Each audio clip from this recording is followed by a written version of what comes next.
of ours was put in prison in India because when they arrived, these on a much quicker basis. Let me address one other thing that's very important. I'm actually going to be meeting with an ambassador for a foreign country over some issues that we've been having. Last year, a constituent of ours was put in prison in India because when they arrived in India to work for Habitat for Humanity, it was found that he had 4 live bullets in the backpack that he carried on to the aircraft. He didn't know they were in there. He borrowed the backpack from his son, went through 2 TSA checkpoints in the United States, and was not found. When he arrived in India, they were found. Right now, I have a constituent in Mexico who is arrested. He made it through TSA checkpoint here in the United States for the same thing, live bullets in a backpack that he didn't realize was there. But it was caught as he was trying to return back to the United States in Mexico. He was arrested and imprisoned there. Self-employed, is losing. He has no income at this point.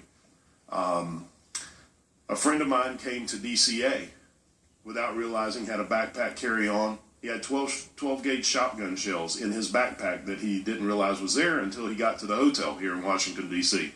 Made it through a TSA checkpoint. Another one recently made it to the gate at DCA with a pair of shears in their pocket that they forgot that was in there until they were about to board the plane and reached in their pocket and found a pair of shears that made it through a TSA checkpoint. I personally experienced getting several years ago to DC, had a large flathead screwdriver in my briefcase that I did not know was there. I made it through a TSA checkpoint. We're talking about bonuses for performance. These issues, we're lucky that these were people who did not have ill intention. How is this happening? Is it a morale issue? Is it because we have people on drugs that are working? That I noticed that a lot of the instances are because we're not following security procedures. Is it the technology is not up to date and we're forcing people to do things that they don't have the right tools? So if you could opine on those, please. So all of that begins with training. You have to prepare your workforce to do their mission, which is why we have started our TSA Academy and why we will be sending. We have sent all our newly hired officers through there. They receive training on the specific technologies they will use when they hit the airports, and we will continue to give recurrent training to our officers. Secondly, the technology can and will improve in the future. I will tell you that our rededication to our security mission has resulted in an appreciable uptake of the prohibitive items we find on a daily basis at the airports. In 2012, for example, we found about 2,200 firearms. This year, we're on track to finding about 3,000.